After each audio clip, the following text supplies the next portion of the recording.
본문의 47절 말씀하실 때에 12 중에 하나인 유다가 왔는데, 이 구절은 지금 하나님의 계획대로 진행되는 거예요. 그 계획대로 진행되는데 그 흐름에서 제자인 가룟 유다가 예수님께 나옵니다. 가룟 유다가 예수님께 나오는데 그 주변에 힘이 있어요. 어떤 힘이냐? 세상의 힘이에요. 어떤 힘이냐? 육신을 따르는 힘이에요. 그게 뭐냐?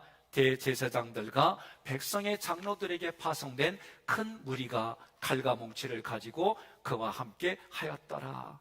위세당당합니다. 지금 가룟 유다와 이 무리들은 예수님을 대적하는 무리들이에요. 그들은 대제사장들과 장로들의 파송을 받았어요. 가룟 유다도 파송받았어요. 예수님께 파송받아서 생명을 살려야 할 사람이 오히려 대적에게 파송을 받아서 예수님의 목숨을 행하는 일에 앞장섰어요. 같이 온 사람들이 칼과 곤봉을 가졌다고 그랬어요. 무슨 얘기입니까? 세상의 힘, 세상의 가치를 가지고 예수님께 온 거예요.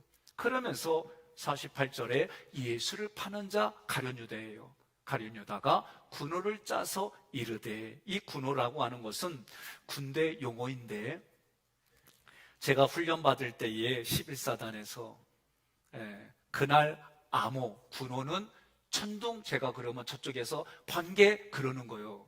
제가 천둥하면 우르릉 꽝 하면 총 맞아 죽는 거예요. 이게 군호예요. 그래서 훈련 받을 때 어떻게 하느냐, 딱 와요. 그러면 꼼짝마, 그 자리에서 천둥, 그러면 저쪽에서 아무 소리 안 나와. 천둥, 아무 소리 안 나와. 난 3번 했다. 삼위일체 하나님 때문에. 천둥에다, 그러면 총 쏘는 거예요. 그렇지 않으면 내가 죽는 거예요. 내가 그 훈련에 통과 못하면 또다시 유급되고 깜빵 가는 거예요. 제가 군대 교육에 들어가는 거예요. 그래서 저하고 바꿀 사람이 오면은 왔어? 뭐 이런 얘기하면서 그래도 해야 돼요. 천둥하면 왕예 뭐 이러면은 바꿔줘요. 근데 대대장님이 온 거예요. 그러니까 어떻게 제가, 우리는 11사단이라 총을 화랑 했지. 이게 인사요. 예? 상급자가 왔으니까 인사해야지. 그리고 대대장이 잘 보여 소리 높여가지고 휴가 가야지. 그런 마음으로 인사부터 했다 그러면은 군기교육돼요. 대대장일지라도 꼼짝마! 천둥! 그러면 대대장이 나요? 그러면 그렇습니까? 그래도 군기교육대가 대대장이 끝까지 번개할 때까지 내가 경계태세를 가지고 있어야 되는 거예요. 이게 군호예요. 그러니 지금 예수를 팔려는 자 가룟 유다가 예수를 넘겨주려고, 속마음은 그런 마음을 가지고 예수에게 오는 거예요. 왜 팔려고 했을까?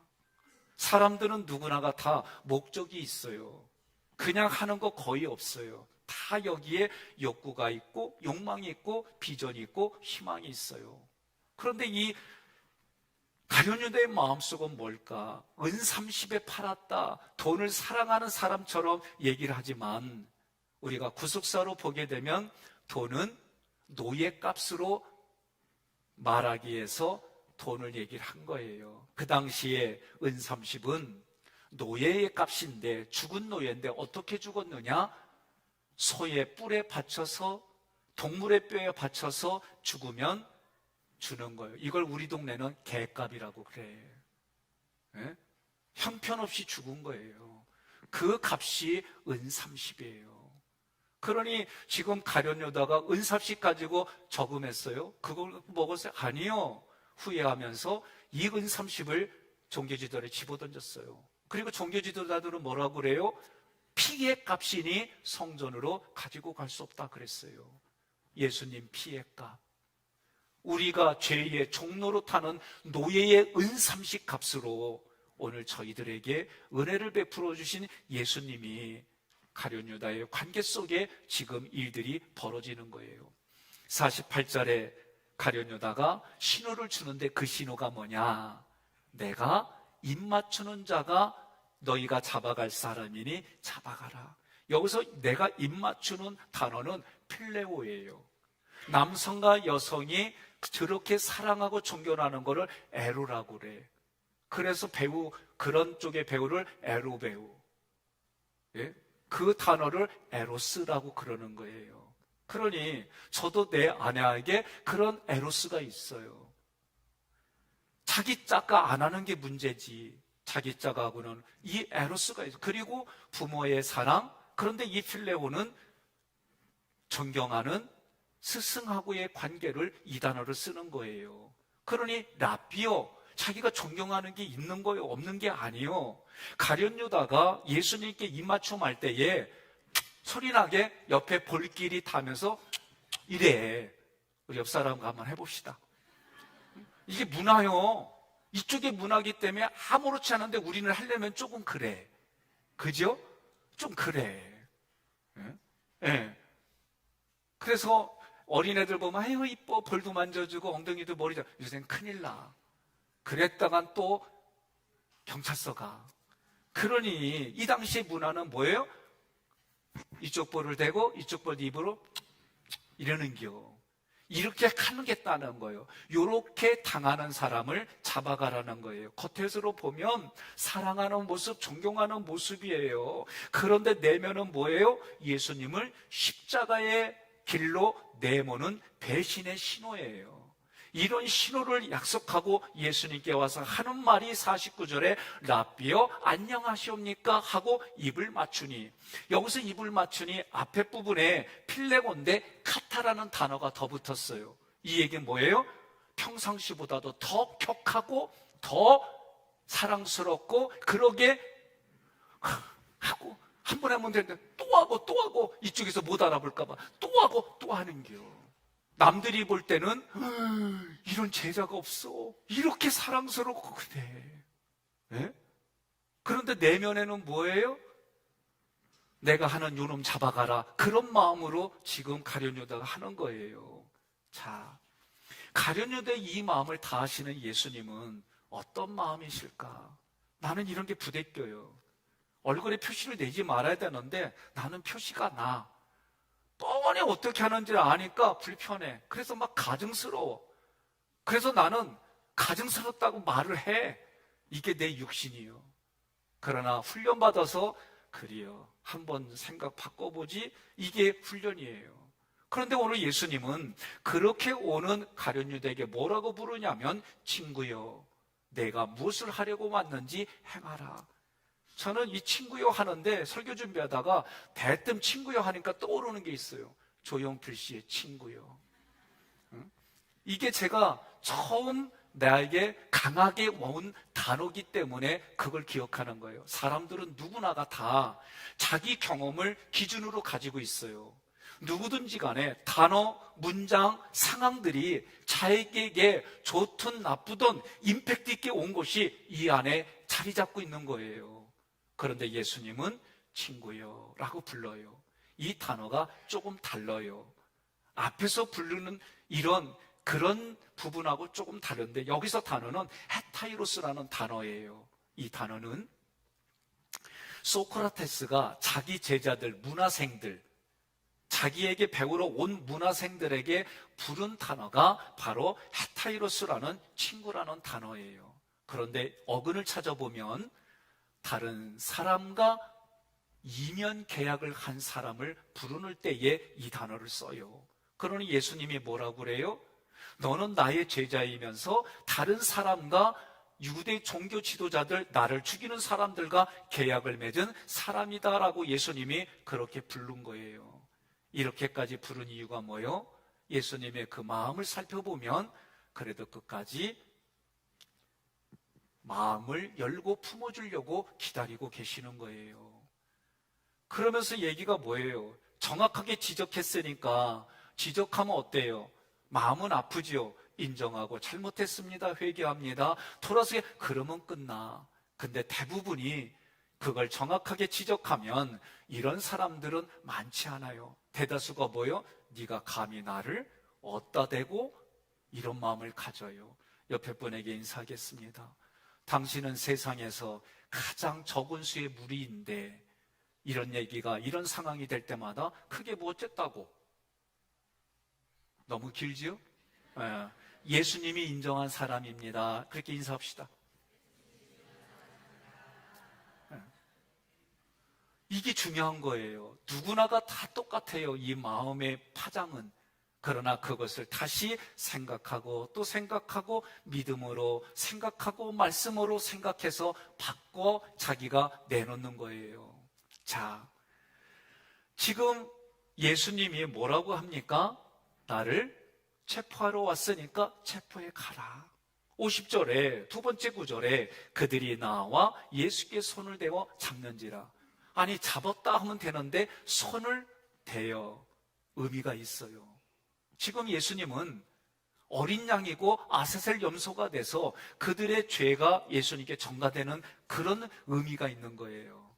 그들은 모습은 예수를 잡으러 왔지만 예수님은 그들의 죄까지도, 그래서 뭐라고 그래요? 저들이 하는 일을 알지 못합니다. 하나님 저들을 용서해 주세요.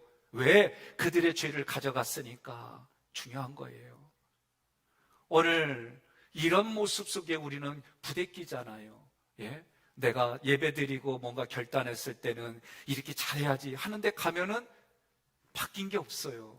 그러니까 내 속은 점점 부글부글 끓고, 이게 이길 수 있을 때는 괜찮은데 육신의 자가 면역력이 떨어지기 시작하면 부족한 부분에서 병으로, 아픔으로 나타나는 것이 우리 인생이에요. 지금 예수님은 뭐예요? 손을 대어 예수님께 손을 대 잡는다고 할 때 그들의 죄를 예수님이 다 가져가는 거예요. 51절에 함께 있습니다. 예수와 함께 있던 자 중에 하나가 손을 펴 칼을 빼어 대제사장의 종을 쳐 그 길을 떨어뜨리니. 아멘. 사복음서에 이 내용들이 요한복음과 누가복음에 기록이 또 되어 있어요. 요한복음 18장 10절에 보니까 이 구절에 예수와 함께 있던 자 중에 하나가 누구냐? 베드로예요, 보니까. 그리고 대제사장의 종이 누구냐? 말고요. 이름이 말고예요. 그래서 예수가 함께 있던 베드로가 칼을 빼서 길을 쳤어요. 제가요, 제 경험으로 저도 검도를 좀 입문했어요. 이 정도 실력이면 이렇게 있는데 뭐 움직이는데 이거를 칼로 쳤다? 내가 볼 땐 검도 10단 이상이나 가능한 거예요. 그럼 베드로가 그 당시에 어떻게 이렇게 칼을 잘 썼을까? 어부잖아. 그러니 회를 얼마나 잘 떴겠어요. 예? 그러니 그 칼 가지고 말고의 길을 잘라버린 거예요. 저는요, 지금도 인간적으로는 이런 사람이 저는 좋아요. 내 편 대주잖아요. 저희가 어렸을 때에 왜 어린아이들이 부모가 심어주는 거 하나, 네가 잘못을 하고 어려운 일 있고 힘들어도 엄마 아빠는 네 편이야, 이 인식을 심어주는 게 대단히 중요해요. 저는 이 부분에서 조금 실패했어요. 제가 목사의 길을 걸어가니까 어린 자녀들한테 너네들은 목사 후보생이고 목사같이 살아야 돼, 그랬어요. 내가 생각해보니까 내가 승원이로 그 10살도 안 된 애들이었다고 한다면 아빠가 목사지 내가 목사냐고 아마 난 그랬을 것 같아. 그러니 얘들이 다 삼형제가 목사하겠다고 신학교 갔던, 난 진짜 긍지 갖고 살았어요.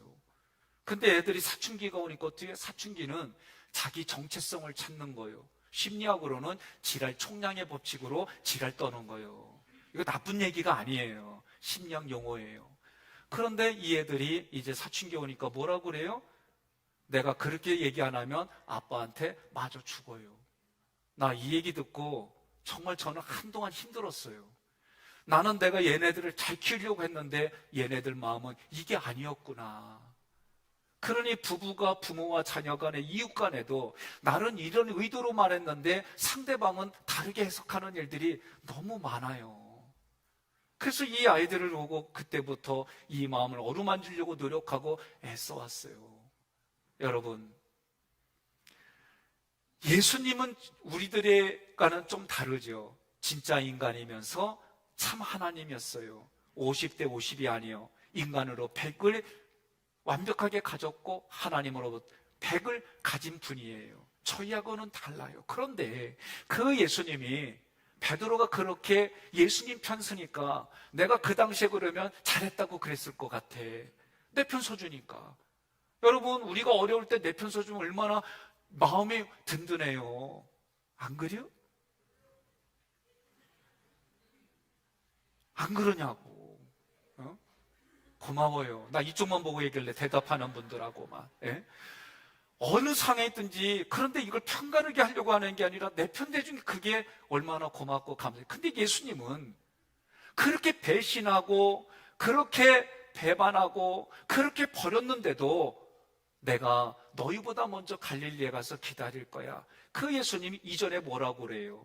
이런 상황이 올 때, 여러분과 제가 감당하기 어려운 상황이 올 때, 그때를 위해서 지금 깨워서 기도하라고 그러잖아요. 왜? 그런 상황이 안 올 수가 없다는 거예요. 누구에게나 다 오는데, 그런 상황이 올 때 내가 평상시에 하나님께 기도하면 그런 어려움도 이길 수 있다는 거예요. 그런데 대부분이 어려운 상황이 되면 뭐예요? 신앙은 출장 가고 믿음은 저기다 버리고, 그리고 내 육신을 따라서 하는 일들만 택하는 게 우리들의 문제예요. 나 하나 얘기 좀 할래요. 오늘은 제가 5년 동안 듣기 싫은 얘기 하나 얘기할래요. 아니, 가시는 분들마다 나한테 한 얘기예요. 사랑도 없고 자기중심적이고 자기한테 관심도 안 가져주고, 이런 얘기예요. 요거는 미안해요. 60대 이상들은 좀 들으세요. 오늘부터 앉아갔는데 누가 모르는 사람 오거든, 여기 앉아. 내가 따스하게 뒤어놨어. 여기 앉아. 이럽시다. 예? 모르는 사람 오거든, 안녕하세요. 나 우리 교회 산증인 아무개 권사요. 이렇게 좀 해요. 예?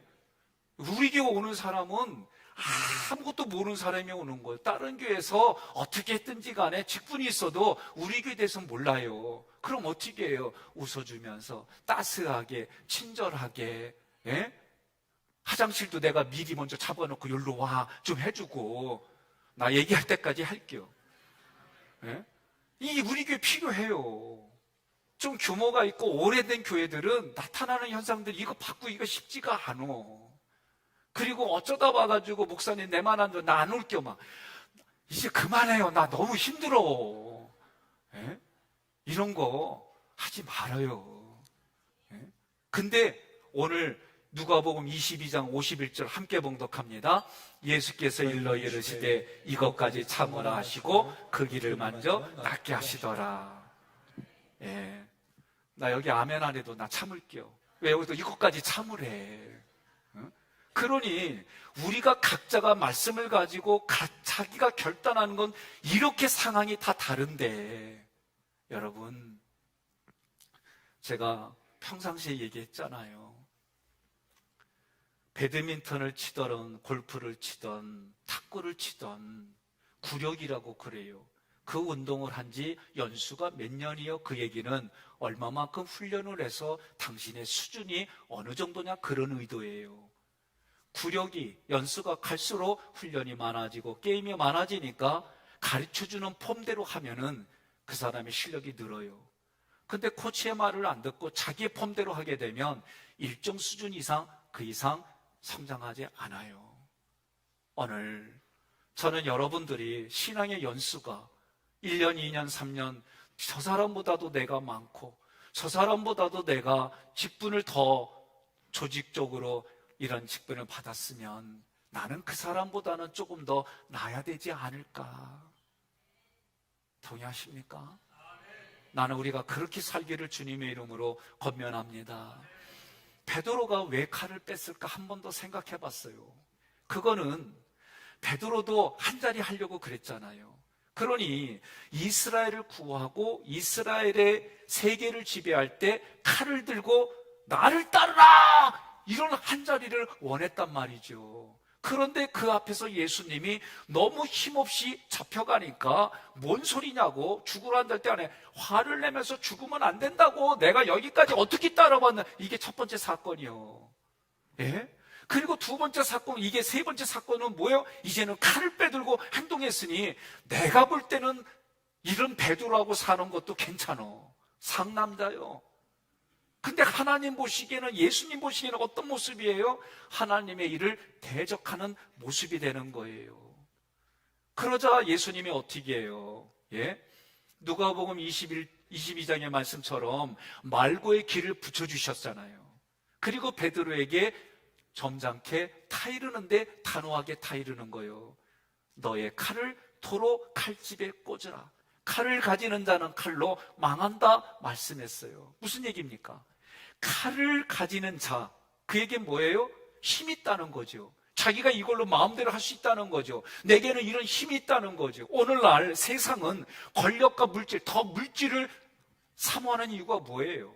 예? 대접받으려고 하는 거. 예수님도 섬기러 왔다 그랬거든요. 섬기는 그 섬김에 좀 분별을 가지고 그 다양함을 가지고 해야 되는데 순간순간마다 우리가 그렇게 하면 섬길 사람 아무도 없어요. 큰 그림을 그리십시오. 예수님도 하시는 이 언행을 보면서 우리가 분별도 해야 되는 거예요. 그러니 칼을 가지는 자는 한마디로 말하면 육을 쫓는 사람들이에요. 성경은 뭐라고 그래요? 육을 쫓는 사람들에게 얘기합니다. 갈라디아서 5장 16절로 17절 함께 봉독합니다. 내가 이르노니 너희는 성령을 따라 행하라. 그리하면 육체의 욕심을 이루지 아니하리라.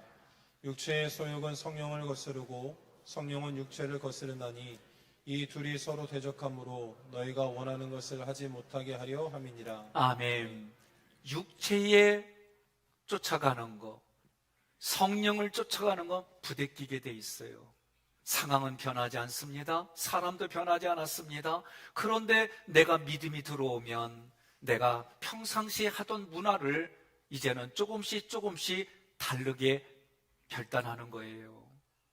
하나님의 법칙은 내가 무엇으로 심든지 심은 대로 거두게 해주신다는 거예요. 그러니 여러분, 억울하고 힘든 일 있지요. 고통스러운 일 있지요. 그럴 때에 하나님이 기뻐하는 일이 무엇인지 구하세요. 그래서 2주 전에 이런 일이 올 때 너희 믿음이 떨어지지 않게, 너의 믿음이 낙심되지 않게 평상시에 깨어있어 기도하라는 거예요. 53절에 너는 내가 내 아버지께 구하여 지금 12군단 더 되는 천사를 보내서 할 수 없는 줄 아느냐, 그렇게 말씀하셨어요. 예수님은 인간보다 훨씬 강한 천사들을 사용할 수 있어요. 군단이라고 그러면 7만 명 이상이 돼요. 숫자가 그래요. 우리나라 군대 모습으로 보면 지금 예수님을 붙잡으러 온 사람 제압할 수 있어요. 그러나 예수님은 이러한 병력을 동원하지 않았어요. 이유가 뭐예요? 하나님이 계획하신 일에 자기가 순종하겠다는 거예요. 그 순종은 뭐예요? 십자가에 죽으러 가는 거예요. 그러면 육체를 입은 우리들은 이렇게 말하는 거예요. 잘 죽었다. 죽어야만 내가 사니까. 그런데요, 보세요. 우리에게 믿음이 들어오고 우리에게 말씀이 그 깊이가 달라지면 그 죽음이 다르게 느껴지는 거예요. 여러분, 제가 젊었을 때에 20, 30년 전이죠. 그때 조금씩 하던 게 뭐냐면 아내가 출산할 때 남편들이 그 자리에 같이 있어주는 거였어요. 혹시 그런 분 계십니까? 저는 기회를 놓쳤어요. 거기에 끄떡이는 분들 계시네요. 그때 남자가 아내한테 머리 잡히러 들어간 거 아니거든요. 그죠? 예, 상품에서 힘들어가지고 옛날에 이놈아 막 이러면 그랬대. 근데 지금 그게 아니거든요. 아내도 저를 급히 찾았어요. 근데 갈 수 있는 상황이 아니었어요. 지금 같으면 가. 그때는 내가 안 가고 못 갔어요. 지방에 일을 하는 그 일을 하기 때문에 지금 같으면 저는 갔어요. 근데 그때는 간다는 생각조차도 못할 때예요. 그러면 여자가 임신할 때 힘 한 번 주니까 나오는 경우 많지 않아요. 30분, 20분, 10분, 5분, 3분, 1분 이 주기가 작아지면서 아이를 낳잖아요. 이걸 모르고 저도 갔다가 몇 번 갔다가 빵꾸 맞을 때 막 화를 냈어요. 근데 이런 걸 알고 나니까 화낼 일이 아니에요. 처음 겪으니까, 모르니까. 그래서 남편이 그 아이를 받을 때 부인의 그 목숨을 걸고 하는 그 모습 보면서 어떤 마음이 들어요? 생명에 대한 소중함, 그리고 아내에 대한 그 사랑과 소중함이 그 자리에서 더 배가 되는 거예요. 동의하십니까? 오늘 예수님은 그런 마음으로 제자들과 지금 함께 하는 거예요. 그러면서 54절 함께 봉독합니다. 내가 만일 그렇게 하면 이런 일이 있으리라 한 성경이 어떻게 이루어지겠느냐 하시더라. 아멘. 내가 만일 그렇게 하면은 헬라어로 우의접속사예요. 지금부터 하는 말이 더 중요하다는 거예요. 무슨 얘기냐? 성경이 기록한 대로 내가 하지 않으면 그 말씀이 이루어질 수 없다는 거예요. 구약에 기록된 말씀대로 예수님이 성취하러 완성하러 왔다는 거예요. 그래서 예수님이 뭐라고 그래요? 율법을 완성시키러 왔다, 그 말씀하신 거예요. 예수님의 지금 심정은 뭐예요? 배신당함이 있을 거예요. 억울한 일이 있을 거예요. 십자가의 고난의 길이 무엇인지 알아요. 그래서 땀방울이 핏방울이 되도록 하나님께 기도했어요. 본인도 이런 인간의 심정이 있기 때문에 그런 상황이 될 때 흔들리지 말라고 겟세마네에서 지지난 주간에 하나님 앞에 그렇게 기도한 거예요. 지금 27장까지는 어떤 내용이냐면 십자가, 부활, 승천의 내용이 있는 거예요. 구속사의 핵심이에요. 이 사건은 하나님이 정하신 거예요. 사람이 바꿀 수가 없어요. 이 사건이 죄인인 우리에게는 그리스도의 옷, 그리스도의 의로 우리에게 덧입혀져서 우리가 구원받는 사건이고, 이 구원받는 사건이 머리로 인지하여 가슴에서 느끼고 결단하고 손과 발로 나타나는 게 진리로 대답하는 거예요. 동의하십니까? 하나님이 은혜만 구하잖아요. 어린아이예요.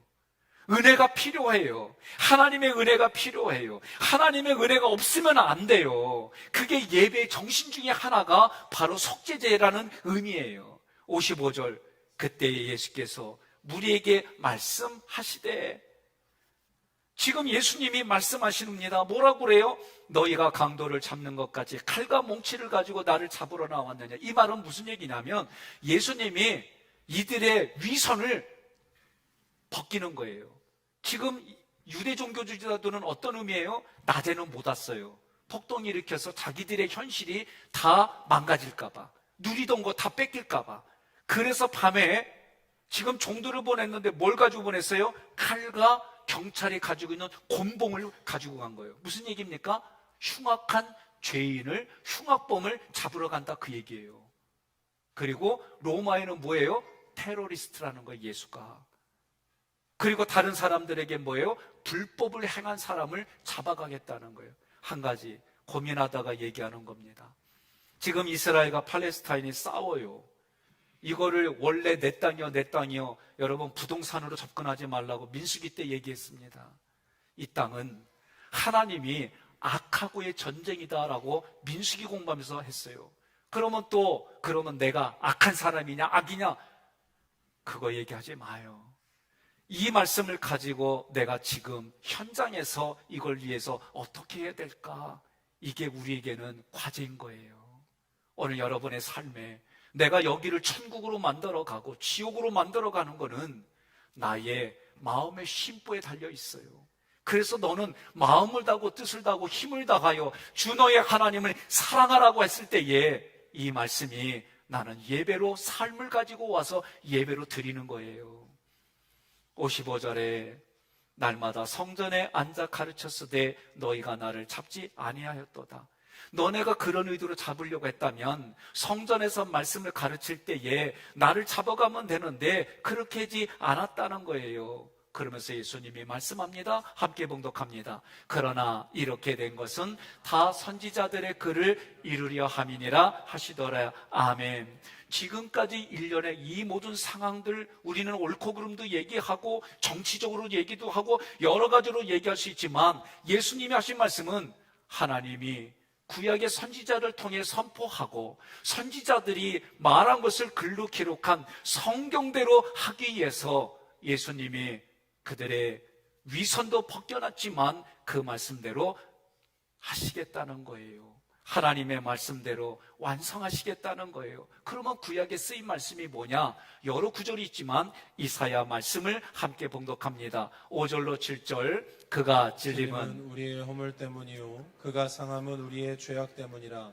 그가 징계를 받음으로 우리는 평화를 누리고 그가 채찍에 맞음으로 우리는 나음을 받았도다. 우리는 다 양 같아서 그를 행하여 각기 제 길로 갔거늘 여호와께서는 우리 모두의 죄악을 그에게 담당시키셨도다. 그가 곤욕을 당하여 괴로울 때에도 그의 입을 열지 아니하였으며 마치 도수장으로 끌려가는 어린 양과 털 깎는 자 앞에서 잠잠한 양같이 그의 입을 열지 아니하였도다. 아멘. 그래서 예수님이 빌라도 앞에서 다른 사람들 앞에서 구차한 변명들을 안 한 거예요.